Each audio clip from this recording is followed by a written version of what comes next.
name's Eric Lounsbury. I'm an associate director at the Carbon Trust. And first, a few housekeeping points. There are no planned fire alarms today. The nearest fire exit is out that way where you came, and the gathering point is to the left out the door, just past the tennis courts, I think it is.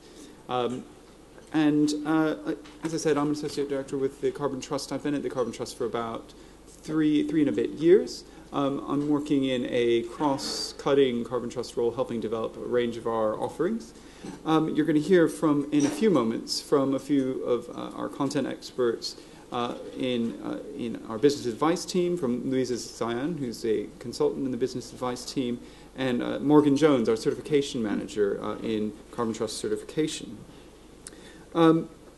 In terms of the timing of this morning, we'll be talking at you until about 10, so just about an hour's worth.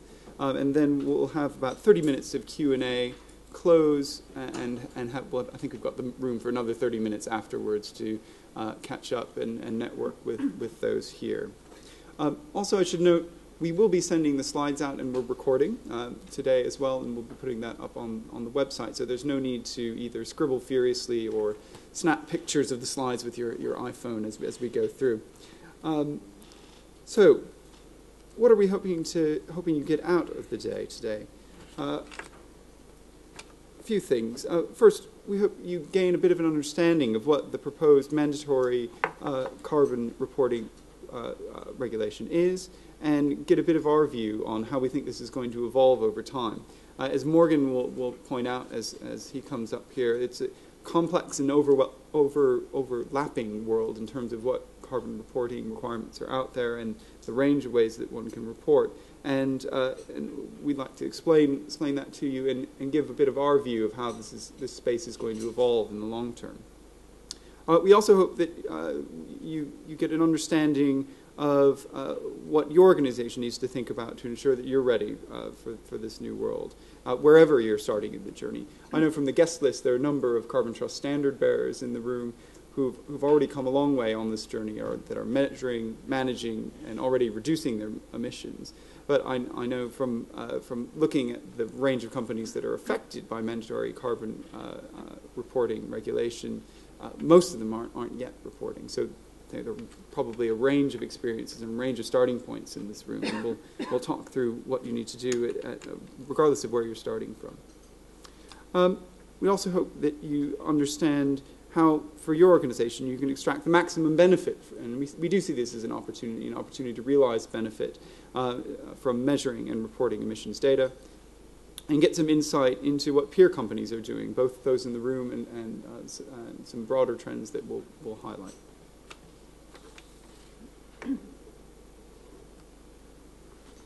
So just a brief word about the Carbon Trust, and I think many of you will be familiar with us, but it's worth recapping a bit because this organization indeed has changed quite a lot over the last few years. As I think many of you will know, the Carbon Trust was set up just over 10 years ago in 2001, in part as a response to the climate change levy. The Carbon Trust was set up by government to help advise businesses and help reduce their burden from the climate change levy. In that time, we've gone through a bit of a transformation from a largely government-funded organization to one that's much more commercial, but one that is still very committed to this mission of accelerating the move to a low-carbon economy. We do that in three different ways, through advice, footprinting, and technology. So first of all, through advice, we're advising businesses, governments, and the public sector to help realize their opportunities in a sustainable low-carbon world. We have advised a range of businesses, I think something on the order of 35,000 organizations overall, as well as public sector organizations and governments around the world. We're doing work both in the UK with UK government, also in places as far and wide as Mexico, Brazil, and South Africa, and that's just the start, we hope. In footprinting, we both measure and certify environmental footprints of organizations and their products and services. On the measurement side, I think you'll be aware we've helped many organizations complete their organizational footprint and also do extensive in-depth work in helping analyze and measure the footprint of individual products across the entire supply chain. We've measured the footprint and performance and reduction of organizational footprints of over 650 organizations and assessed them against the Carbon Trust standard. And we've assessed the footprint of products with combined annual sales of around £11 billion, giving real insight into what the environmental impact of full supply chain is for those products and services. The third area is technology, where we're helping both to develop and deploy low-carbon technologies and solutions from things that are available today, energy efficiency, to renewable power, new renewable power generation technologies. We're helping to incubate early-stage companies. We're providing investment to early-stage businesses that need venture investment, and convening a range of industry players to help tackle common technological challenges that will help to reduce the cost of future energy technologies and realize the low-carbon benefits that they can provide. We're helping to deploy technologies as well, removing barriers to energy efficiency and by accrediting suppliers and providing finance to implement these low-carbon, energy-efficient technologies. So that's the brief story about what the Carbon Trust is doing. We see ourselves as an expert partner to organizations like yourselves, and we've been doing that for over 10 years now. And what we hope we can do is help you capitalize on what we see as opportunities in this space. And we'll talk a little bit about specifically the area of footprinting and mandatory carbon reporting today. So with that, what we'd like to talk about today is first share some key facts about mandatory carbon reporting and what that means for your business, and then finally discuss amongst ourselves and have a bit of a Q&A and interactive discussion about your own experience in this, what your perceptions and perspectives are on this area. I think we'll start. Morgan is going to start us off, and then if you can keep your questions to the end, we find that leaves plenty of space at the end to have a good interactive discussion. So, Morgan, over to you.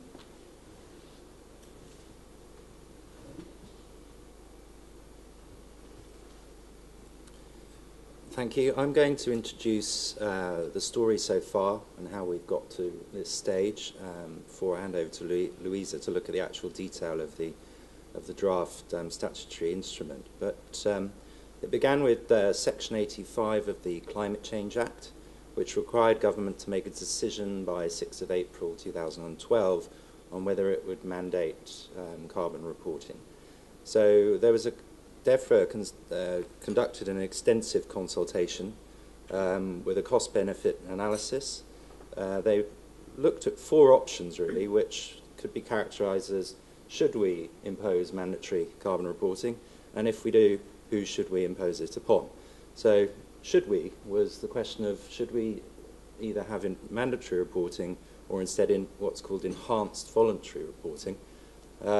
That was an enhanced voluntary reporting would see the government provide more guidance, extra publicity, support voluntary organisations like the CDP, and perhaps negotiate voluntary arrangements with particular sectors.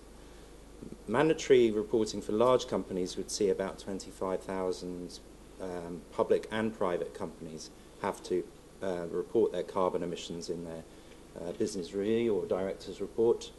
The other option was to apply it to quoted companies, UK incorporated quoted companies, which is about 1,100 companies according to the consultation. And the final option was to impose this regulation on companies with an electricity consumption over a particular threshold limit, so similar to the way the CRC chooses who is regulated and who is not. The consultation ended on the 5th of July 2011, and we could say that there's quite a large, overwhelming support for mandatory reporting, so not voluntary carbon reporting. There was about 23% of organisations supported voluntary carbon reporting, but the majority of organisations supported mandatory reporting. And of those, the main support was for it to be imposed on large companies. In terms of looking at it from a cost-benefit analysis point of view, though, the case is quite different to what we saw in terms of support from organisations. The case for applying it to quoted companies rather than large companies is much stronger. The cost-benefit analysis saw that the cost to UK business, if only this mandatory reporting was only imposed on quoted companies, would be around £28 million. With a potential benefit to organisations through cost savings of some 741 million at the highest end. In comparison, if this was imposed on large organisations, the cost to UK PLC or all UK business would be somewhere more like £903 million versus a potential benefit of 175 million pounds. So the benefit in terms of ratio for quoted companies was at the high end 26 to 1 benefit versus 2 to 1 for large organisations. So the case is pretty clear that from a financial point of view and minimising cost to UK business, quoted companies was the way to go, and that's what was chosen. The other thing to bear in mind is that the government currently has what's called a one-in, one-out policy on new cost to business from regulation. And that means that if they impose any extra cost through a new regulation upon business, they must remove a regulation to the similar cost or value in order to bring in that regulation. So clearly it's going to be much easier to find a regulation to remove which would be of the value of £28 million versus the value of 903 million. So I think the case is pretty clear on why they chose to choose quoted companies as the group of companies to mandate carbon reporting upon. The draft instrument statutory instruments published, and we're going to now, Louise is going to talk through the exact detail of what we find in that. Okay, so a few points on what the regulation includes. So first of all, as Morgan said, this relates to quoted companies, and that's defined under the Companies Act as companies that are listed on the main market of the stock exchange, so that's the LSE main market. It also includes companies that are listed in an EEA state or on NASDAQ or the New York Stock Exchange. However, it only applies to UK registered companies. So overseas companies that are listed on those exchanges will not be included. As such, it explicitly excludes non-UK registered companies and also small listed companies. So the AIM market, for example, is not a regulated market. So those companies will not come under this regulation. Okay, so in terms of what companies are now going to have to report, in terms of the organisational boundary, there is flexibility within the regulation. So companies can choose one of three approaches. The first two are a control approach, either operational control or financial control. And the third is the equity share approach. And those are defined within the GHG protocol and other guidance notes. Most companies tend to follow one of the control approaches, and quite often that is the financial control approach, so that it's consistent with the financial accounts. In terms of the operational boundary, so which emissions are having to be reported, it's direct emissions, and so DEFRA have defined this within the draft regulation in a slightly different way to the way the GHG protocol defines it. They've specifically said direct emissions relate to the combustion of fuel in any premises, machinery, or equipment that's owned or controlled by the company. the use of any means of transport, machinery or equipment that's operated, owned or controlled, and also the operation and control of any manufacturing processes. So they're quite specific about what direct emissions include. They also say that it has to include leakage of any emissions from any of these activities. And then also, so that's what we would traditionally recognise as Scope 1 emissions, but Scope 1 is a definition that's used under the GHG protocol specifically, so DEFRA have defined that. It's also going to include what we would understand as Scope 2 emissions, so that's any emissions resulting from the purchase of electricity, heat, cooling, or steam. The emissions themselves are going to have to be reported in carbon dioxide equivalent, not just carbon, so that covers all of the 6 Kyoto greenhouse gases. And companies are going to have to report both their absolute emissions and their relative emissions. The relative emissions, they can choose the intensity indicator. So often companies use revenue or sometimes staff in full-time equivalent. There are a number of different indicators that different industries may choose to use where they're more appropriate for that industry, such as throughput or floor area, for example. Companies are going to have to report in that first year, and then subsequently every year after they'll have to re-report that first year plus the current year's emissions. So it may not be what a company has defined as their own baseline if they've already started to report, but for the purpose of this regulation, the first year's emissions will have to be reported every year. And then there will also be, we think, a comply or explain clause. So for companies that perhaps are challenged in being able to meet these requirements, particularly looking at the organisational boundary, this is now going to cover your global emissions. So for many companies, you'll have your UK operations under control and well understood. You're measuring and managing those already. Quite often, when you start to look overseas, obtaining data and putting in place the processes and systems to be able to gather, record, analyse and report that data is more challenging. So it may be possible for companies to use an explain clause to say why they haven't fully reported on the whole boundary. However, they will be expected to be working towards that. So it won't be enough to say that the data isn't available and so the company is not reporting.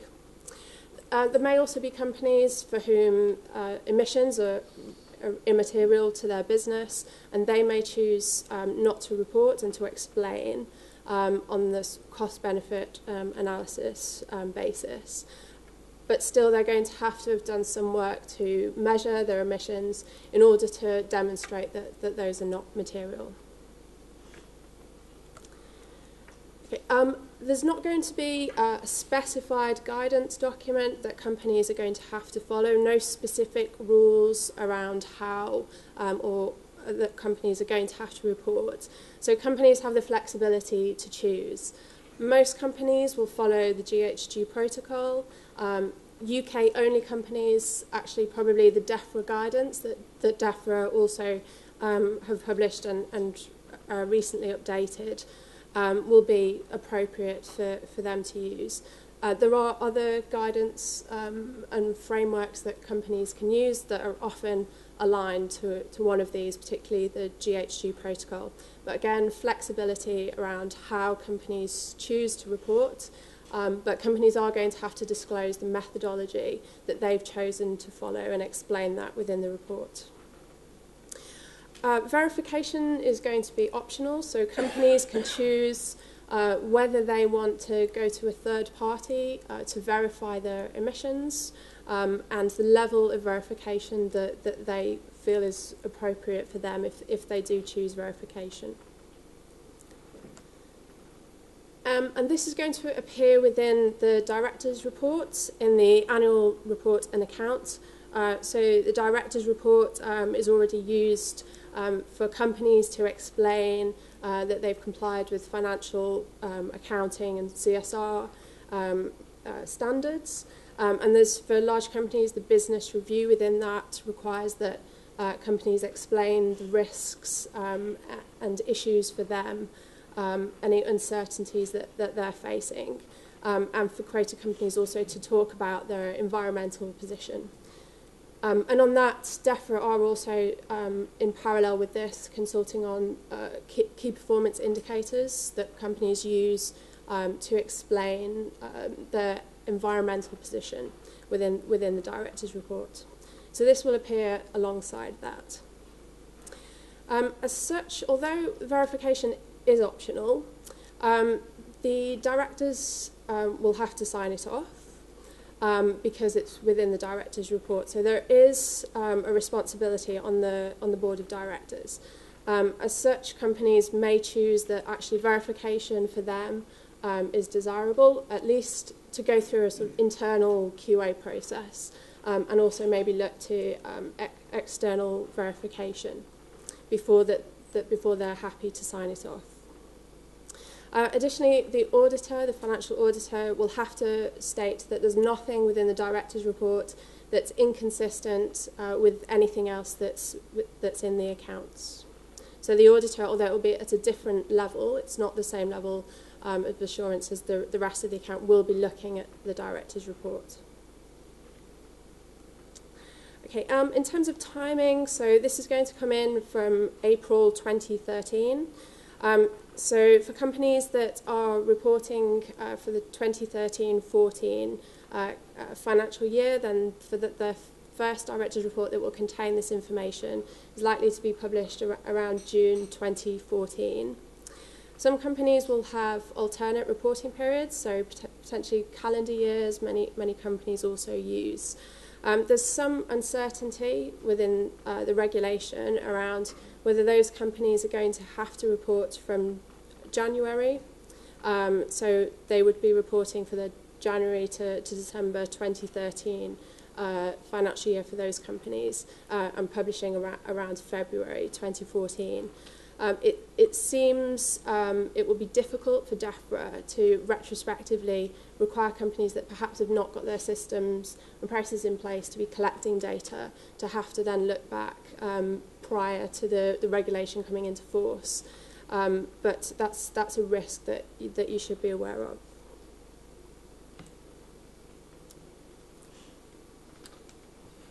It's worth now just looking at this increasingly complex landscape of carbon reporting that companies in the UK have to comply with, and looking at how this regulation overlaps with some of the other requirements.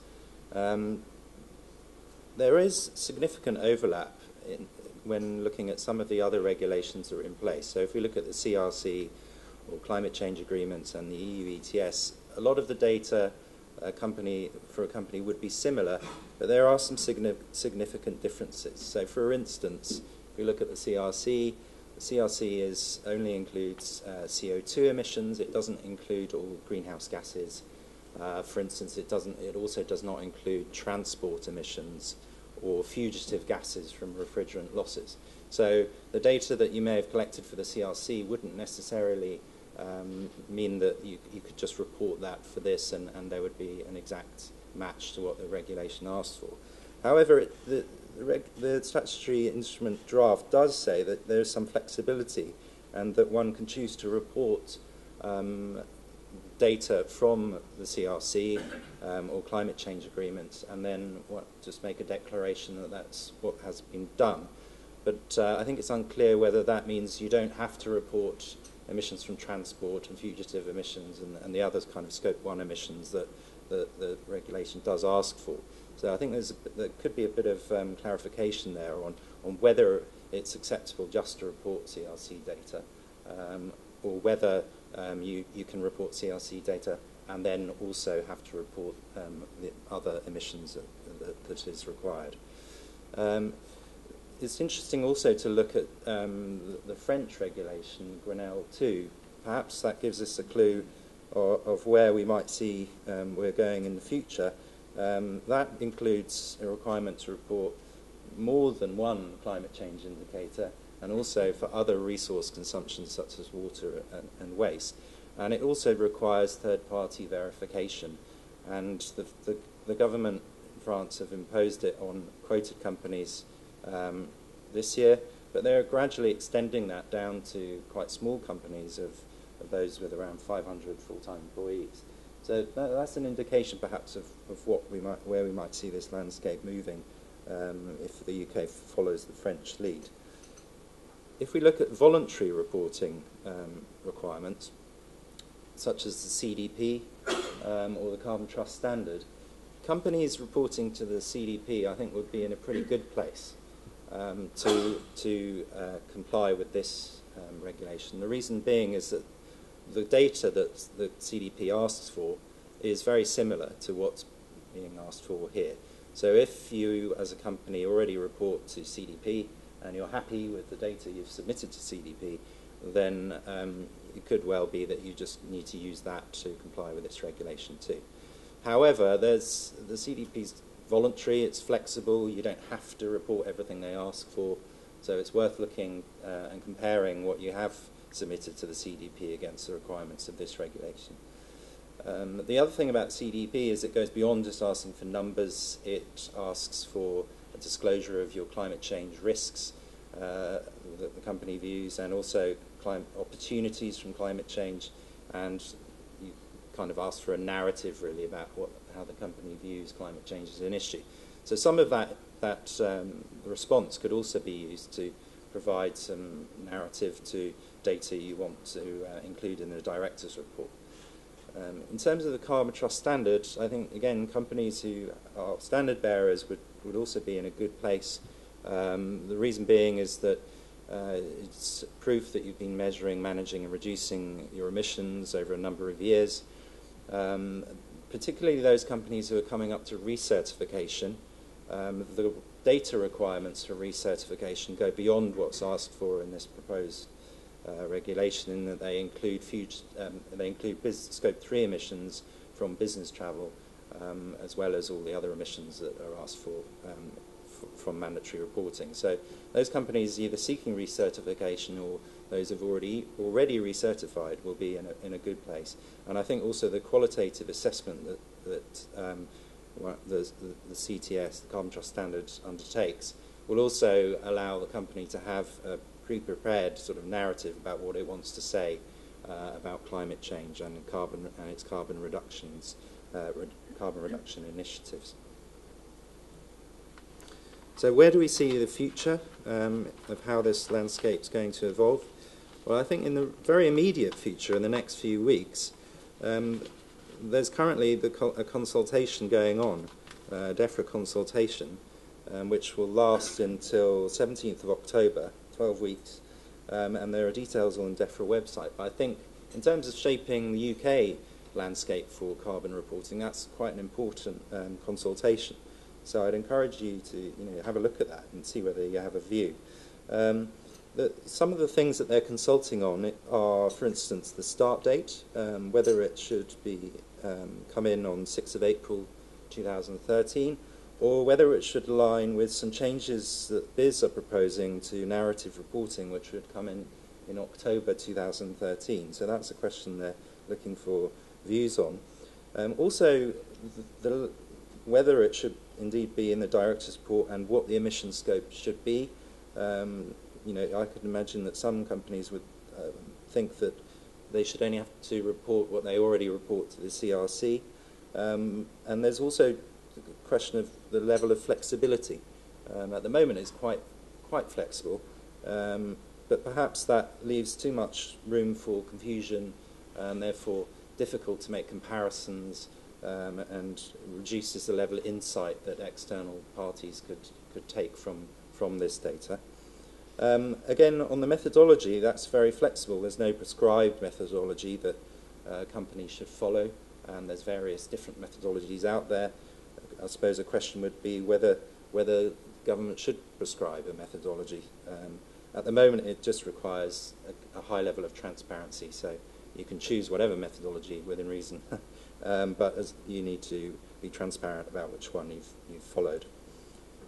As I said earlier, it does allow the use of other schemes' data, such as CRC, climate change agreements, and European emissions trading scheme data. And I think at the moment it's a little unclear of whether that suffices, or whether you need to also report other emissions that this regulation does ask for. So I think that that's an area that could be clarified.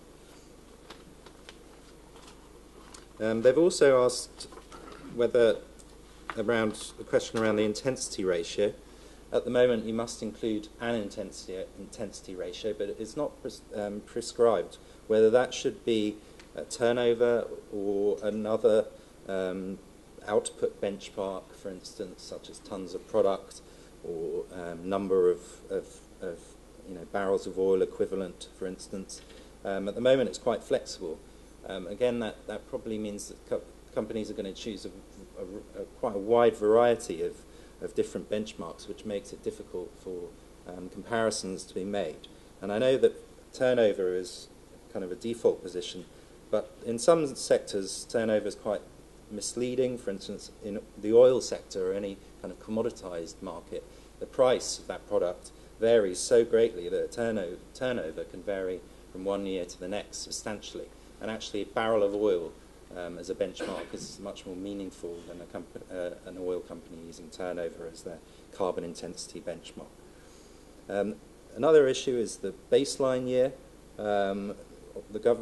This will ask companies to report a baseline year, but what happens when there's big structural changes to the company after that baseline? To what extent will you need to rebase, and what are the conditions in which you would need to rebase that data to make it a meaningful comparison from one year to the next? And also, I think there's a slight lack of clarity about the review period. So when this regulation is going to be reviewed, it says 5 years in the consultation document, but it also mentions 2016, so there's a little bit of inconsistency there, and the review will decide whether large organisations are included as well as quoted ones. So that consultation, I think, is quite important. But in the slightly longer terms, but still looking in the short term, I think that we probably will see an increasing amount of verification voluntarily. I think that it'll be interesting to see to what extent directors care about this data, how much they want to know about this data, how much pressure or interest they're going to put on a spotlight on their CSR people to explain the data and make sure it's robust. And I think that there should also be an improved management of global emissions. A lot of UK companies have a very good handle over their UK emissions, but this regulation is looking at beyond that, looking at the global footprint.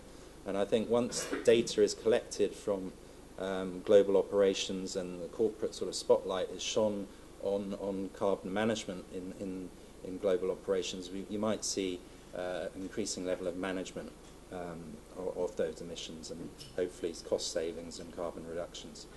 I think it's also going to be interesting to what extent third parties use this data, whether anyone will be interested in it. I think, interestingly, there was quite a sort of reasonable campaign around this subject. We saw sort of Christian Aid and World Wildlife Fund get involved. The Aldersgate group lobbied quite hard on this subject.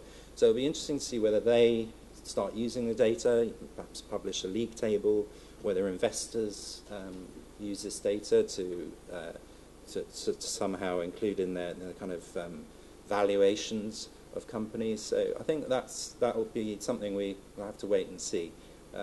It's unclear really to what extent the CDP data is used, and that's quite similar. So perhaps that's a clue to the level of interest that we will see. In the medium term, I think there's a proposal to extend this to large companies, another sort of 24,000 to 25,000 companies. That could be quite a sea change in carbon management in the UK. Many of those companies won't have any idea how to reduce a carbon footprint, let alone be collecting data. So that will be quite a change. And I think we may see an extension to Scope 3 reporting, if maybe business travel, other Scope 3 emissions. And I think really to make companies truly comparable, you do need to include Scope 3 emissions when analysing them, because many companies will have sort of business models where they outsource most of their operations and will have a comparatively low Scope 1 and Scope 2 footprint. But when you include their Scope 3, their outsourced activities, then the comparison is better when looking at other companies in their sector. I think there's also a question about what will happen to the CRC. There was some move during this consultation to sort of scrap the CRC and replace it with this. But the CRC raises quite a considerable amount of revenue. I think it's about £1 billion, whereas this won't really raise any revenue for the Treasury. So I don't think that was very feasible. So there's still a question of what might happen to the CRC. And in the long term, I think we probably see we'll go beyond carbon.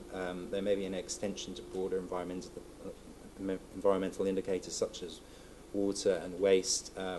DEFRA is currently consulting on environmental KPIs for business, so it's definitely something that they're taking an interest in.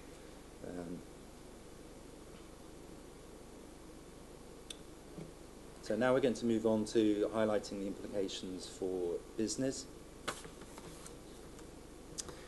Okay, so this regulation will bring benefits to business, and there will also be costs and risks associated with it. On the benefit side, there is the old adage that if you don't measure, then you can't manage your emissions. And managing your emissions means looking not just at reducing the emissions, but also reducing the energy and therefore the cost associated with that. And if we had a look at CDP, did some analysis on some of their data, and actually over 70% of companies report that energy costs are at least 5% of their business costs. Another 28% say it's over 10%, and there's even some companies in there where their energy costs are as much as 50%. So for some companies, this is a very significant cost, but generally for most businesses, there is a cost associated with emissions. And also having a better understanding of your emissions right across your whole business, so looking at your global operations as well, can help to manage risk, understanding where the hotspots are for your business, and looking at other revenue opportunities as well as you better understand the business as a whole. And the main thing about this regulation really is about improving transparency. So companies have the opportunity now to talk about some of the work that they've been doing. This isn't just going to be about reporting a number. This is appearing within the director's report, so there's a narrative statement that goes along with any number. Companies have the opportunity to talk about actions that they've already taken, but also actions that they have planned to take, any work that they've been doing beyond this regulation scope even, so looking at supply chain engagement and working with their customers.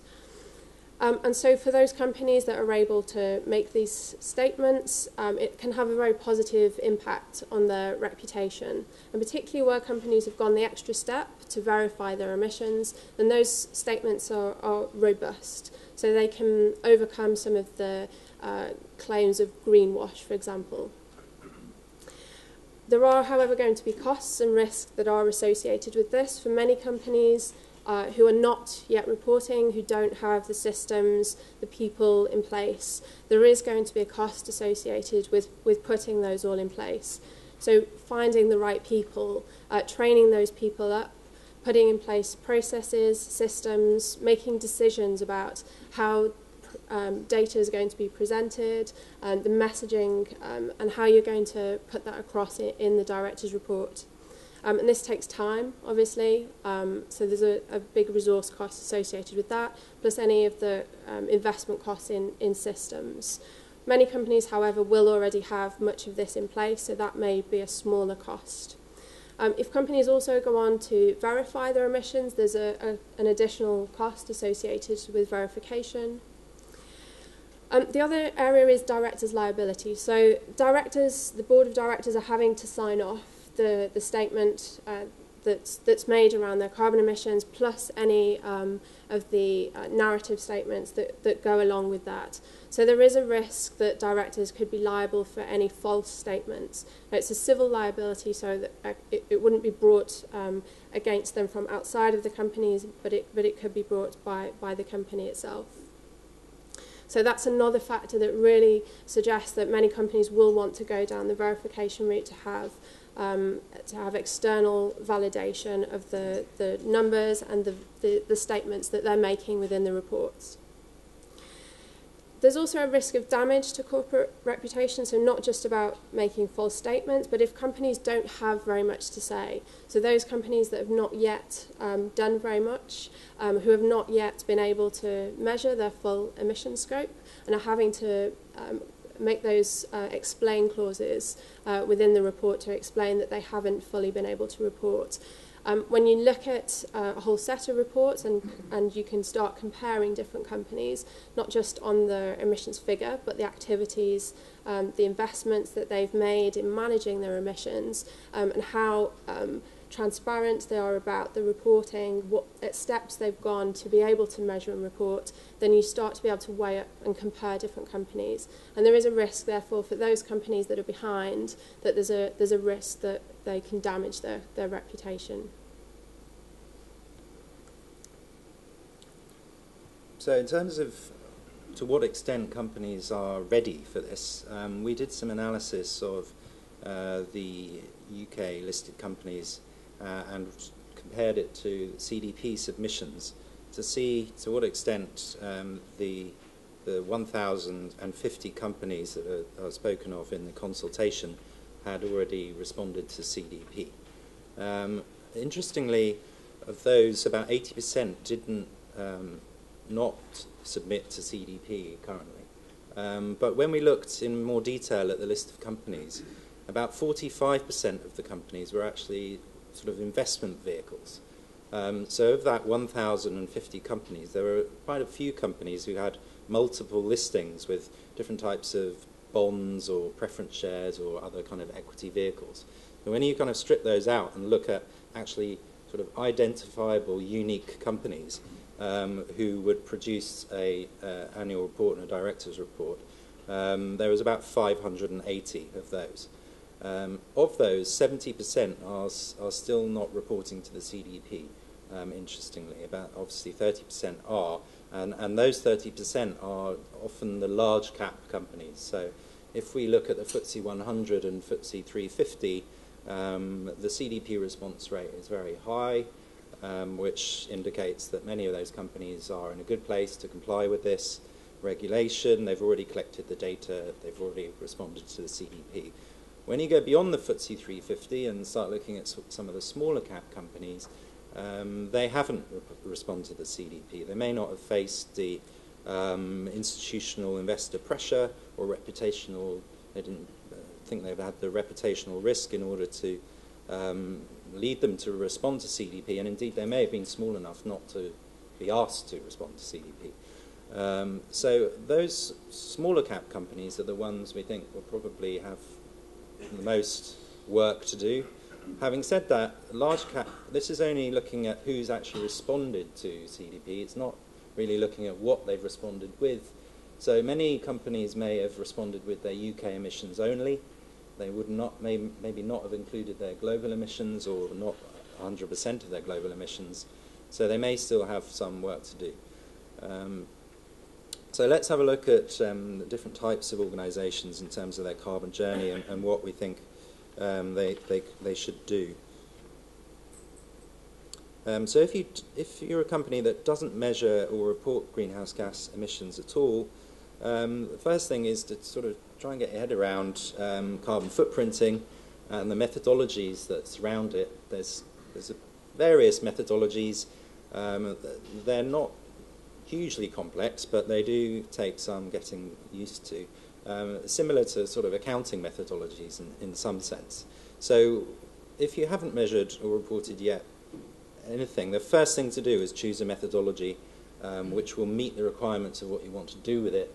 So greenhouse gas protocol would be an example, or the DEFRA methodology, DEFRA guidance would be similarly apt.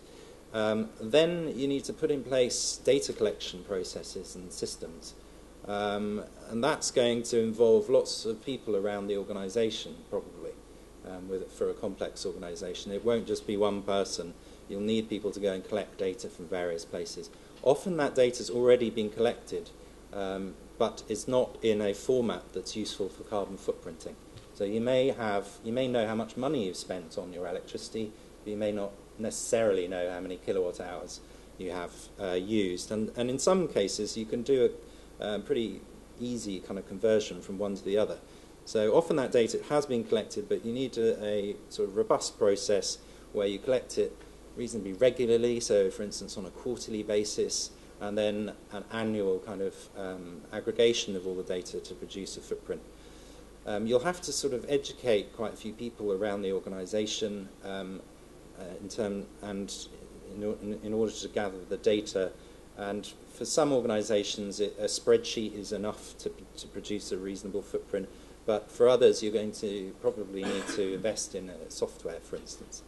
The main thing is just to start gathering the data as soon as possible, because you will find that there's gaps in data, there's meters that aren't working, and you'll learn lots of lessons as you begin to gather this data and to test the systems and processes you've got in place, which should mean that when this comes into force, you're ready to produce some accurate numbers. If you are measuring but don't disclose your greenhouse gas emissions yet, I think it's important to check what you have measured does meet this requirement. It seemed fairly obvious, but as I showed with the different regulations, they all ask for slightly different things, so you need to make sure that what you have collected does meet what's being asked for here. And then I think it's important to think about what you actually want to say alongside the footprint numbers. It probably won't be good enough just to publish a number. You're probably going to want to give a sort of message about what the company is doing to manage and reduce its footprint. So it's worth considering that and looking at perhaps some best practice from other companies. You may even want to sort of have a dry run and publish your footprint on your website or CSR report before this regulation comes in, just so that you've got something there as a starting point, which you can then build upon. The other thing to consider is verification.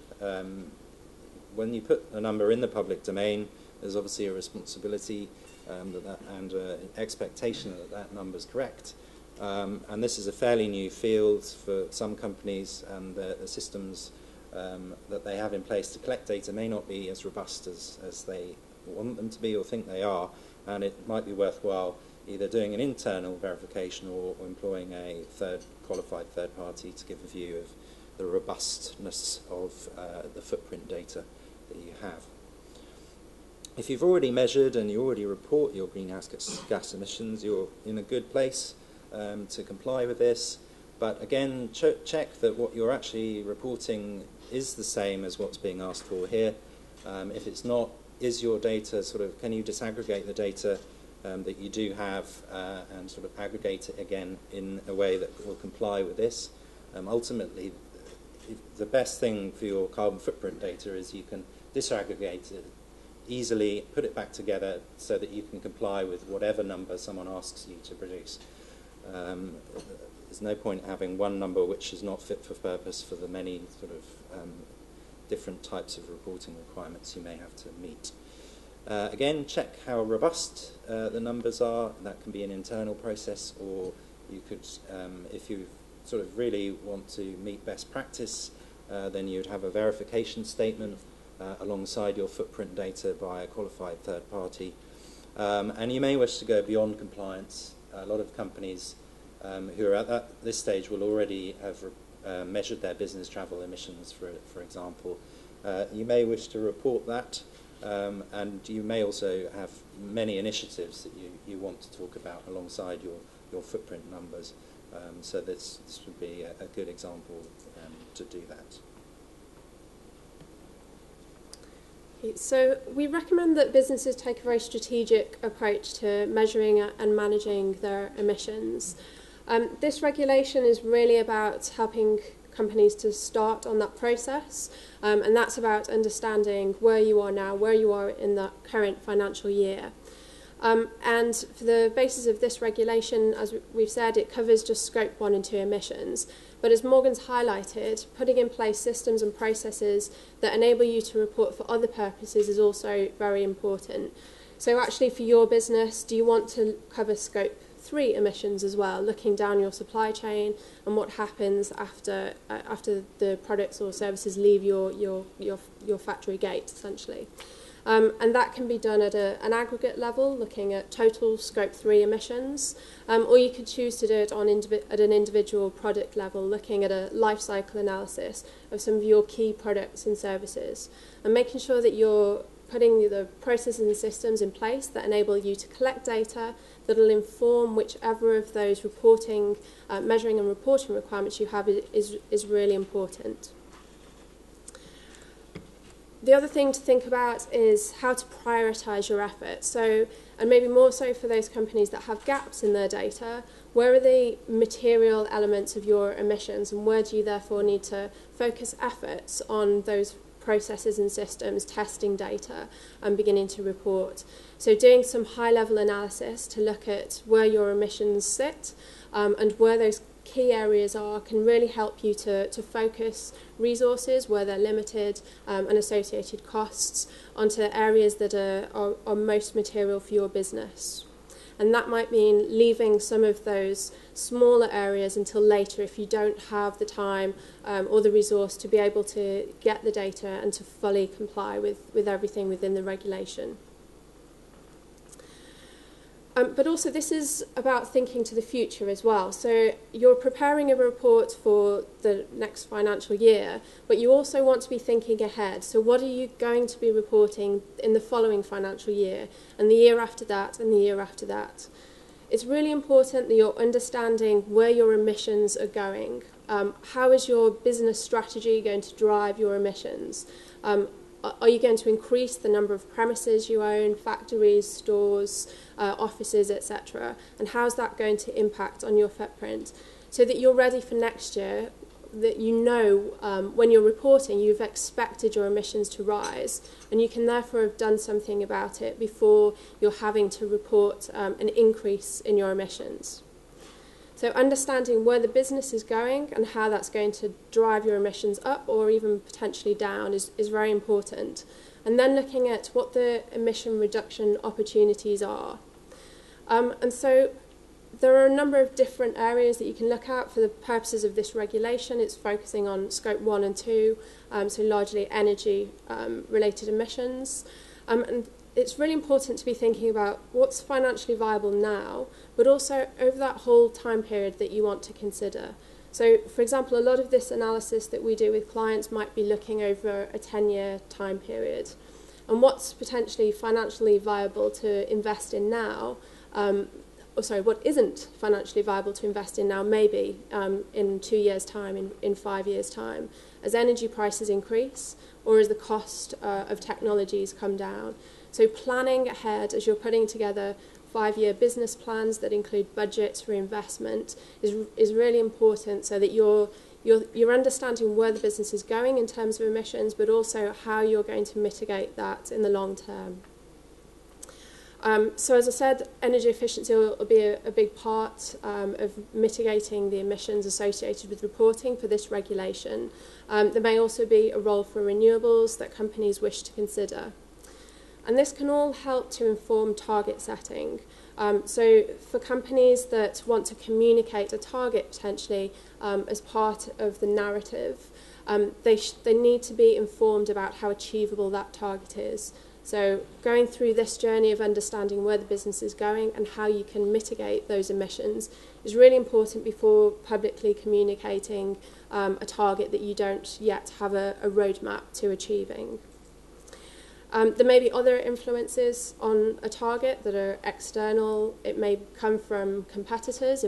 If your industry has a recognised target that competitors tend to be working towards, there's going to be a pressure for you to also align yourself with that. And there may also be other external pressures. And there might be a role for offsetting. So even once you've got your emissions as low as you can get them, for some companies, offsetting is an option. There's a risk associated with it because of claims of greenwash. So it's about being careful about what offset schemes you use. But for some companies, it is very important in terms of messaging as well as reducing costs and managing risks. And then the process really is about monitoring this. So every year you're going to be reproducing that director's report, and you're going to be evaluating the year and looking at future risks. So re-evaluating this whole process every year. Has anything changed in your business strategy that's going to change where you're going? Have costs for technologies come down? Have energy prices gone up, etc.? How has the business case changed for you to mitigate and manage your emissions down? And importantly for this report, thinking about how you're communicating all of that. This report is a public report that's read by a whole range of different stakeholders. How are you positioning all of these activities and your strategy to those different stakeholders? Okay, and just to take you through some of the activities that we do with companies typically, and how we can help companies to work towards this regulation. The first element is about understanding what this regulation means. So we provide a reporting diagnostic that helps businesses to understand what the requirements are specifically and how they relate to them.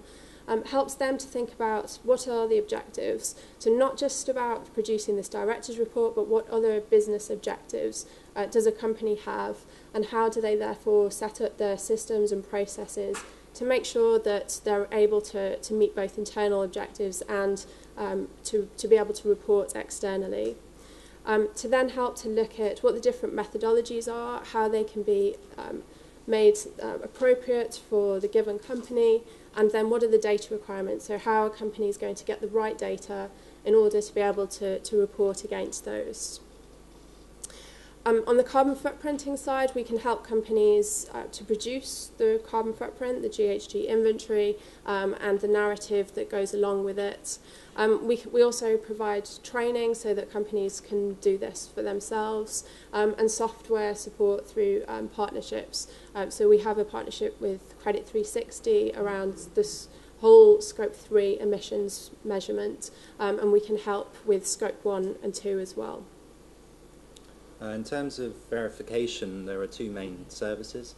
We can verify the carbon footprint and provide an assurance statement to go alongside that footprint to give you third-party verification of your footprint numbers and give you confidence in the robustness of the data that you're publishing in Director's Report.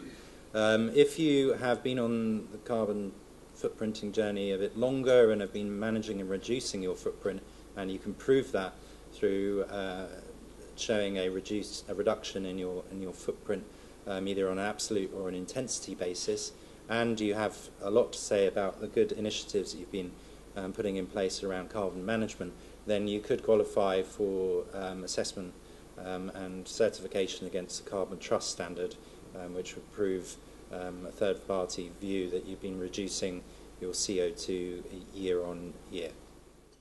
That brings us to the last point on the agenda, which is about right on time. We'll get to a bit of Q&A and discussion. I mean, first, I'll just do a little bit of recap of what we've just heard from Morgan and from Louisa.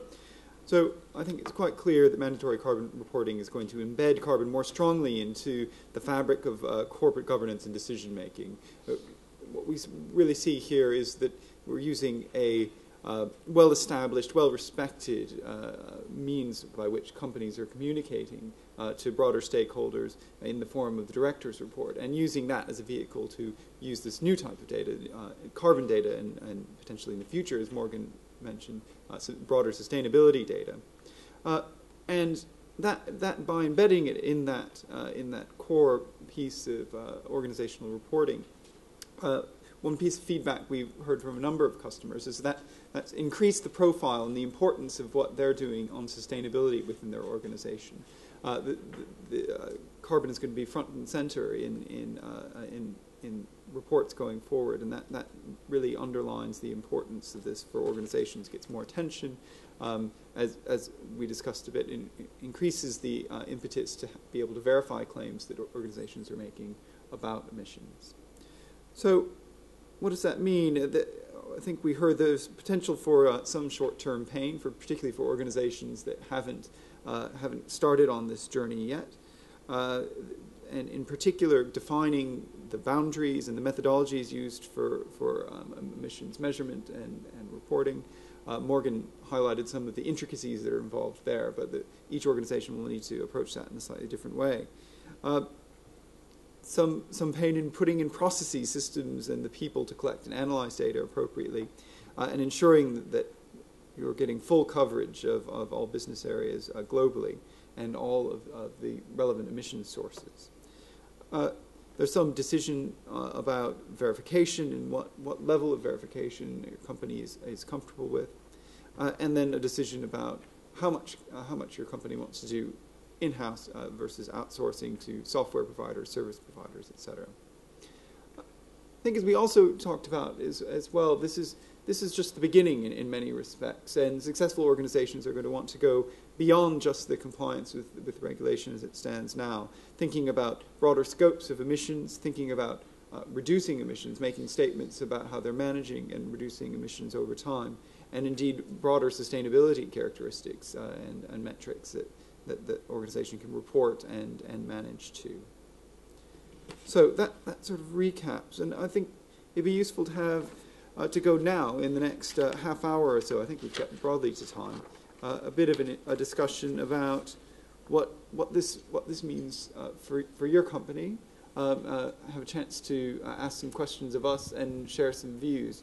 I think to sort of start that, a few questions to consider and maybe guide the discussion. First of all, just what your experience has been in your companies in carbon footprinting for reporting purposes, what kind of issues you've experienced and how you've overcome them. Secondly, how you think the regulation might impact your business going forward. Concerns, benefits, are you excited about this? Is this a risk or opportunity?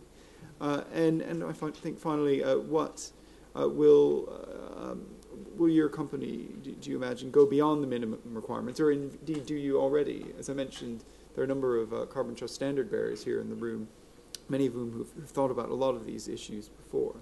But beyond that, we're thinking about further Scope 3 emissions, in what kind of mitigation activities you might take up. So with that, I would turn it over to you to bring any questions. Rebecca in the back has a roving microphone so that we can ensure that your comments are heard by everyone. Any questions, comments?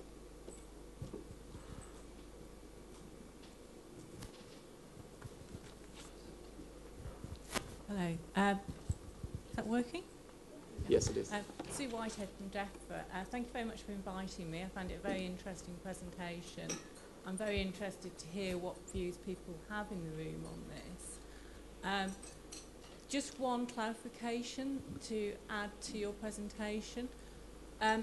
Your director's report is a report on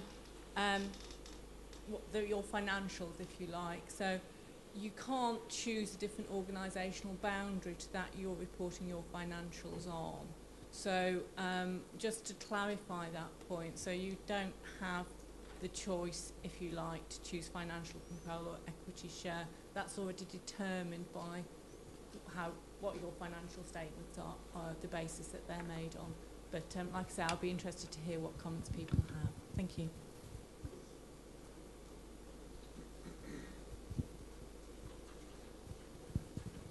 Any further points?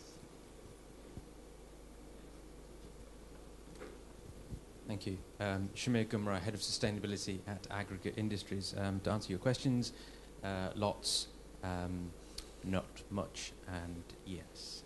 But it's kind of put you on the spot, really. You kind of alluded to the one-in, one-out policy and what's going to happen, the big question mark hanging over the CRC, and that wasn't deemed to be the thing that they could possibly switch for the mandatory reporting thing. But I'm really keen, and perhaps lots of other people are interested to get your thoughts on what will happen to the CRC, what you think will happen to it, and what may come into place.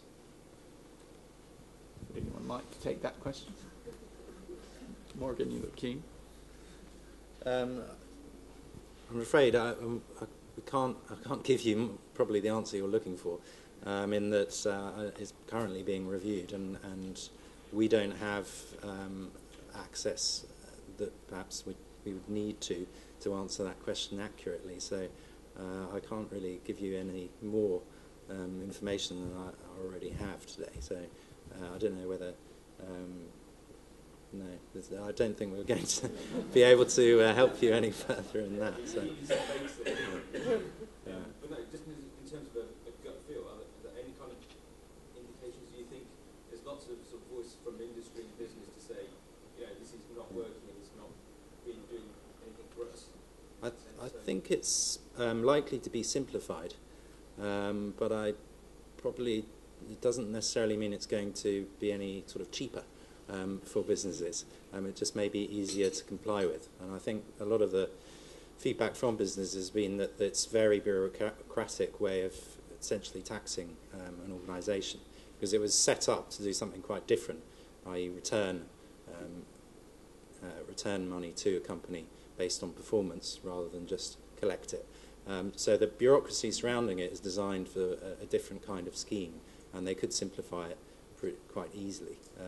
And I think that that's being considered at the moment. I personally think it would be surprising if they dropped something like that, which raises a significant amount of revenue for the Treasury at these times. I don't know if there's any other views in the room. Yeah, I was just going to follow up on that. So I'm Rob McCann from Intercontinental Hotels Group.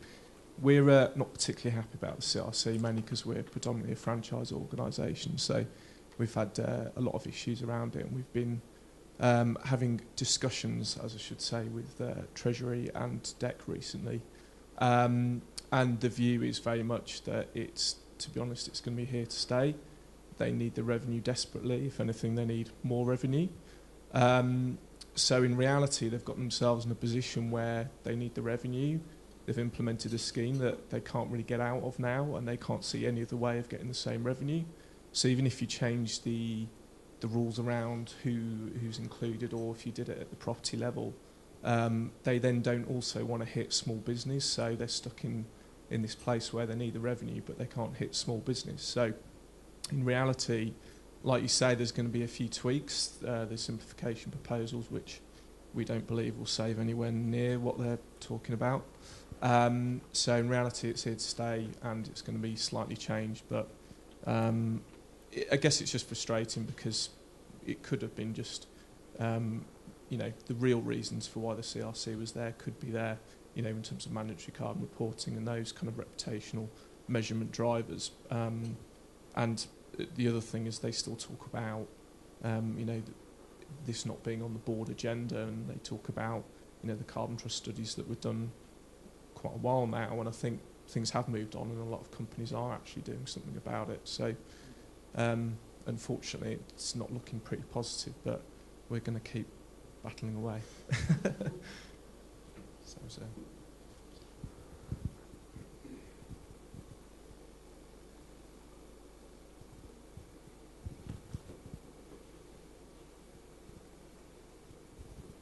Hi, I'm Evelina from Balfa BT. I just wanted to give you an insight about Scope 3. I'm working on a project at Heathrow, and I'm doing the carbon footprinting for the project, which is a 500 million project.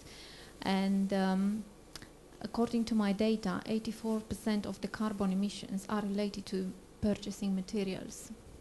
So it's a quite high percentage of carbon emissions related with materials, which we tend to ignore. So we look at Scope 1 and 2, but we ignore the rest, which is a big impact for the construction industry. So I think people would need to think about Scope 3 emissions and how we can start tackling that. Because I think we are pretty good in the construction industry with capturing energy and fuel consumption, but we are not looking at how we can further minimize our carbon footprinting and improving the business. Thank you. Are you seeing that as a move for the whole industry, or is that something that you're leading in? That's part of our sustainability strategy and roadmap. So we are starting capturing. We haven't set up a target in trying to minimize our Scope 3 emissions, but I don't think the industry really understands, and we don't have a benchmark against, how we should reduce and what we can use instead of concrete and steel. So we need to think about other ways of, is there an opportunity in being a bit more innovative? How do we try to minimize the volume of materials which are used? Is there a better way of designing? So I think it needs to start with how you plan your developments and how you minimize the use of materials. Thank you. Sorry, just following on from that question. I understand that the mandatory carbon reporting refers to Scope 3, but just as a kind of direction for the future, is that right? I don't think the draft regulation mentions Scope 3, although it was discussed in the consultation documents quite extensively, but they're not going to ask for Scope 3 reporting at this time. I think the original announcement said they'd encourage companies to look at Scope 3, but it's not within the regulation. I think the trend maybe we will see over the next few years is for Scope 3 to increasingly become important for company reporting, because the Greenhouse Gas Protocol, or WRI, WBSCD, have published in October last year the value chain Scope 3 reporting protocol. So it's going to be interesting to see to what level companies take that up. Obviously, the original Greenhouse Gas Protocol has been very popular, so it'll be interesting to see whether there's the same level of take-up on the value chain reporting protocol.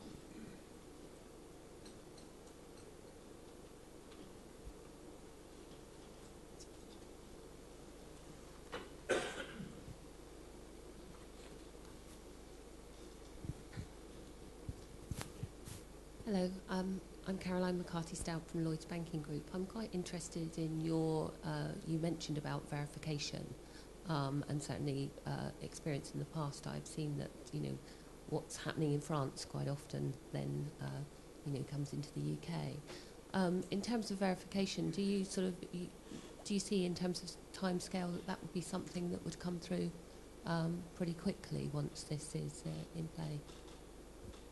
I think in terms of verification, I think that's going to be voluntary. But that doesn't mean that lots of companies might not do it. I think it's going to be interesting to see to what level the directors who are signing off the document feel comfortable signing off on numbers that haven't been verified, or whether they indeed want verification of those numbers. I don't think there's a particular timetable for sort of mandating verification that I'm aware of. So it'll largely be a kind of a trend. We might see that every company decides to do it because the cost is relatively low compared to the potential risks. Or we might see that no one takes much interest in these footprint numbers and their accuracy. So I think that's still kind of up in the air. Thank you.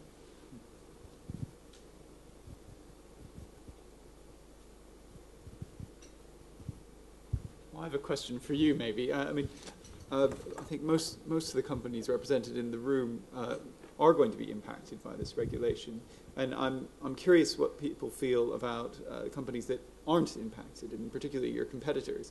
Do you think that they will want to do this anyway, or do you feel, as companies that are impacted by the regulation, as advantaged or disadvantaged? In short, is this a risk or opportunity for you? Any thoughts about that? Silence everywhere.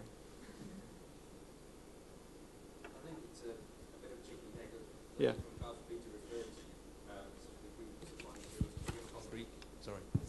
Sorry. I think it's a bit of a chicken and egg situation where, as the lady from Balfour Beatty alluded to, from a contractor's perspective, they're looking at lots of their impacts directly, but then we're supplying you concrete and other bits and pieces, and we're doing lots and lots of work on reducing our carbon footprint. We've been reporting as GRI to level of A+ for the last 3 years. So we're doing lots and lots of things, but how, it's a case of us sort of communicating to the contractors and saying, right, actually, we're doing all this good stuff, and this is the impact that it has on the products that you are procuring, because we've got 2 levels to this. We've got stuff at the organisational level, and what you've already alluded to is about the product level or the service level of the thing that you're going to sell to the market. And doing that life cycle assessment across that product's use and end of life and all this kind of fun stuff, that's the value to the contractor or the owner of the building or the asset or whatever it's going to be. So there's 2 bits to it, and I think we often don't do ourselves any favours by perhaps not being sort of bold enough to say, actually, this is what you want to have and this is why it's so good. I mean, if you look at the Olympics, we supplied the concrete to the Olympics, and people say, oh, actually, you reduced carbon by X, and that's fantastic because we built a plant on site.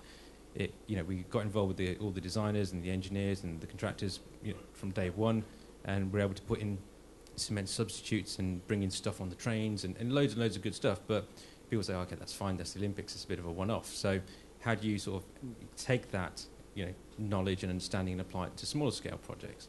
And the thing with all this issue around the footprinting aspect is what if we don't sort of tell you guys how useful it is or get involved with you, then how can you then actually turn around and introduce it, importantly, into procurement decisions? Because in the same analogy in this scenario where companies might be reporting, but to whom is it of use? Because if the investors aren't going to look at it and say, not everybody's going to take the approach of the co-op and say, right, we're not going to do business with anybody that make guns or and stuff like this, then how is that useful to the investors in company reporting, contractors when they're buying materials from product manufacturers?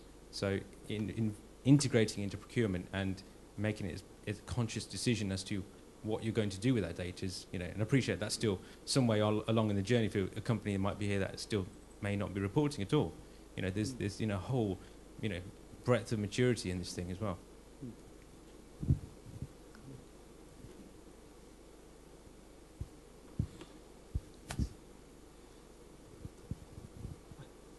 Unless there are any further questions or comments, I think we've got the room for a bit longer. So why don't we break, have another coffee? I think there's still some food to be had. And you can have a conversation with everybody's here, including a number of Carbon Trust folks who can answer some questions about what we're doing in this space as well. So thank you very much for coming. And we hope to see you at another event like this again sometime soon. Thank you.